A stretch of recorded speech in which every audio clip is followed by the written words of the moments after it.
nga xam ne que moo di le truc de matinale sur les antennes de Sénégal 5 daal di ñëw si dossier ki nga xam ne que moo di Farba Ngom exactement donc le dossier judiciaire de Farba Ngom député maire Agnam continue de s'alourdir ce mardi 29 avril 2025.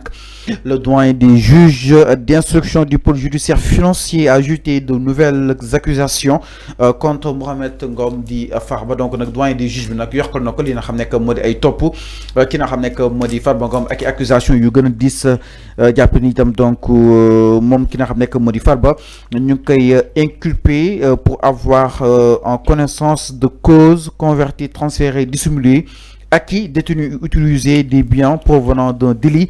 Avec cette circonstance que ces faits ont commis en bande criminelle organisée maanaam ki nga xam ne que moo di léegi Farba nag ñu koy toppee wàllu crime jëm si li nga xam ne itam na ko daal di organiser concrètement. Alors ba tey l'ancien bras politique bu Macky Sall di ki nga xam ne que moo di justement Farba Ngom il rejette catégoriquement ces nouvelles accusations. moom itam jàpp na ni loolu kabal la boo xam ni itam da nga ko daal orchestré contre sa personne. Depuis le 27 février 2025, Farba Ngom faisait déjà l'objet de poursuites pour association de malfaiteurs, blanchiment de capitaux et escroquerie portant sur 31 milliards de nos francs. Sa nouvelle inculpation découle d'un rapport accablant de la CENTIF, la cellule nationale de traitement des informations financières, bi nga xam ni itam mi ngi mettre en lumière des flux financiers suspects bi nga xam ni itam ñu ngi koy totalisé à 125 milliards suñu ay koppar. Alors jàpp ne nag li ñu def c'est digne justement d'un criminel enfin naka na ko daal di jàngatee par rapport ak ces nouvelles accusations à son encontre. dama lay jox benn information pour nga xam ko.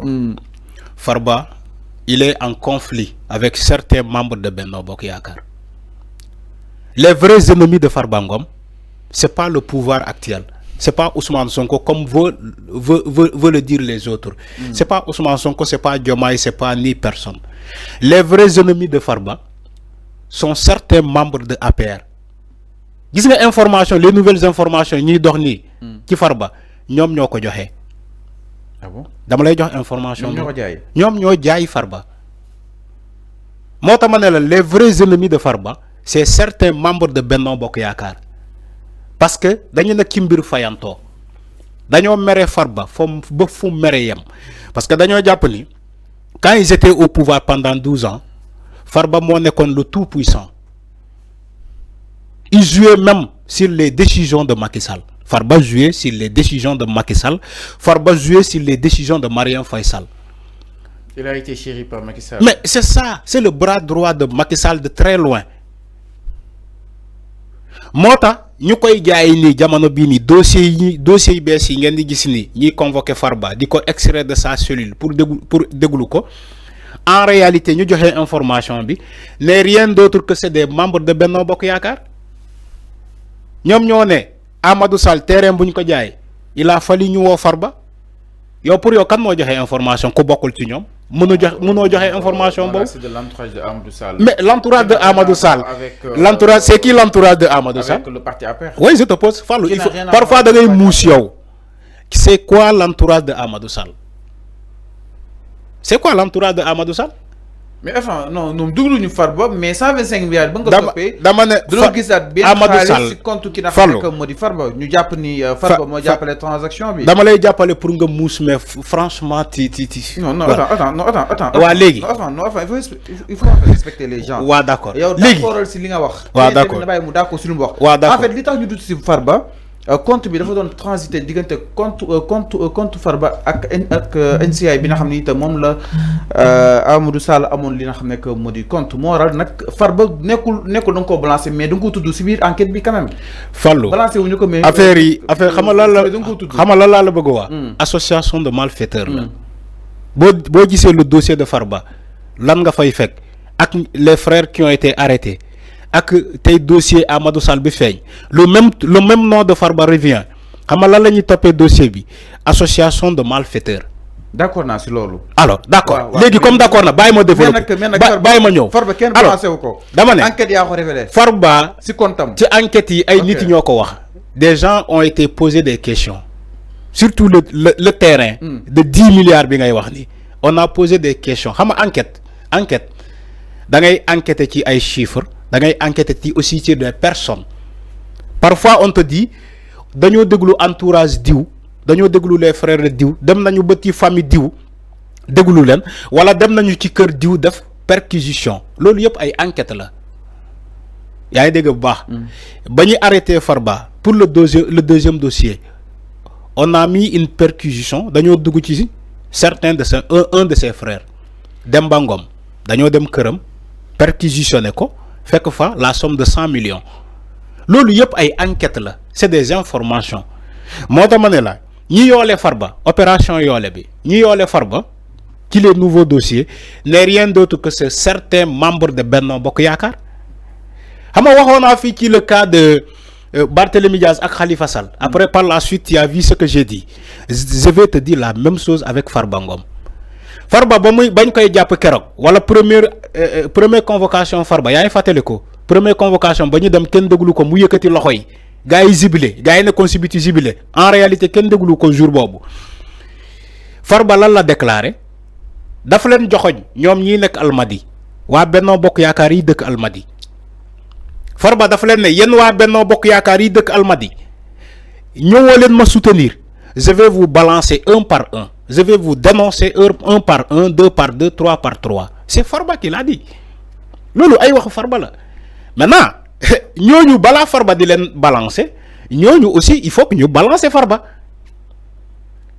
Dans la gestion de Farba de Macky Sall, Farba est cité dans tous les dossiers. Man ma la ko wax fi. Dossier bu ñew am na tour Farba. Même dans les ministères là. Après di nga gis li may wax. Bépp dossier bo ñew ci enquête bi dañuy révéler tour Farba toujours. Le nom de Farba va revenir. Tu sais pourquoi? Farba était le tout puissant. Farba même bu mu nekké Assemblée nationale. Député Benno Bokk Yaakaar yépp mom moy yoré sen procuration ci loxo. Farba muy téye sen procuration. Député Benno Bokk Yaakaar yépp ci Assemblée nationale. Ku ñewul rek Farba day voter. Sa laajul sa avis. Ñepp lay défar ay procuration en cas bu ko absenté rek mom mu voter à son nom. Pour nga xamni Farba sa puissance qui le régime de Macky Sall nu mu tollu won mota mané la tous les dossiers qui vont venir le nom de Farba sera cité waxuma mom mo def de mais on va citer son nom parce que il est impliqué partout xama ku mel nonu pour mu set du yomb même boko beugé défendre do ko meuna défendre parce que il est mouillé jusqu'au cou. Farba ci bopam mo tok ci émission mu né les ministres là andna ak diw ci otom yobou ko fenen ñu jox ko ñu jox ma pourtant ko muy waxal ni c'est un ministre Thierno Alassane Sall ba mu nekké ministre Farba dafa taxaw né la man ak mom dañoo and Thierno est ministre de mais Farba n'est pas ministre pour te dire que comment Farba nan la don commander ces ministres là quelqu'un qui n'est pas ministre il est un simple député mais il a une mainmise si les ministres de Macky Sall mu ne ministre diw ànd nañu ci otoom ñu dem ci benn nit mu jox ko mu jox ma kooku bugguma citer turam parce que dam ko rus mu ñëw ministre diw yow yaay kan ba Macky Sall ne du présenter wu élection yow nga yëkkati sa loxo nga ne yow da ngay nekk suñu candidat yow yaay kan Farba ci boppam ma mooy humilier nit. doog a wax ci terrain politique. non pour te dire que non fallu gis nga dara du neen. jàppoon doog a wax ci terrain politique. waa Benno Bokk Yaakaar ñu bëri dañoo mere Farba. te ñoom ñoo nekk di ko balancer. te ils vont lui balancer ci ay dossiers yu bëri. man maa la ko wax fii. l'avenir nous en dira plus man maa ko wax fii xam nga man samay wax dama koy commencer léegi après par la suite ay nit du ko reprendre ci ay plateau dama koy gis.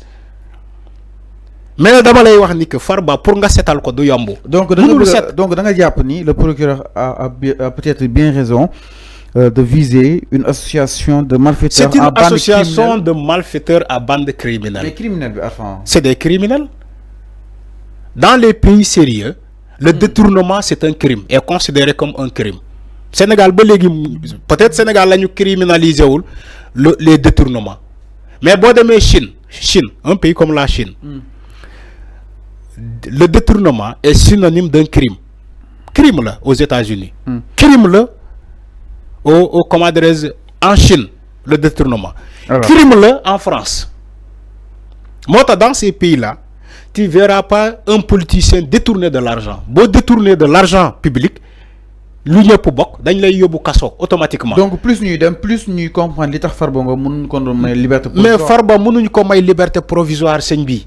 Il y a beaucoup d'informations yu ñu war a seetal ci moom. Il est mouillé jusqu'au cou. Tu comprends pourquoi Farba balaa ñu koy woo mu organiser meeting am fële ci le siège de APR nga gis tous les membres de APR autour de lui. Ça ne vous donne pas des leçons. Il faut ngeen jàng pourquoi les membres de APR ñu daw si ñoom ñëpp ñoo di défendre Farba parce que il y a quelque chose. Ce quelque chose là moom la justice bëgg a découvrir. Ce quelque chose là autour de Farba moom la justice bëgg a découvrir lan la. Parce que Farba, il n'est pas le président de la République. C'est Macky Sall qui était le président de la République. Mais pourquoi tous ces documents-là, Farba y est mêlé? Dafa mêlé ci ces documents-là. Pourquoi? Justice loolu la bëgg a découvrir. Et Inch'Allah dina découvrir pourquoi Farba est cité partout. Donc mi ngi noonu par rapport ak mbiru ki nga xam ne que moo di Farba Ngom ba tey si li nga xam ne que moo di wàll wi Farba na mel ni ko ni fii mi ngi gën a bëgg a corsé wu si li nga xam ne que moo di noddam alors njëriñ itam si leneen ginnaaw loolu sans plus tarder.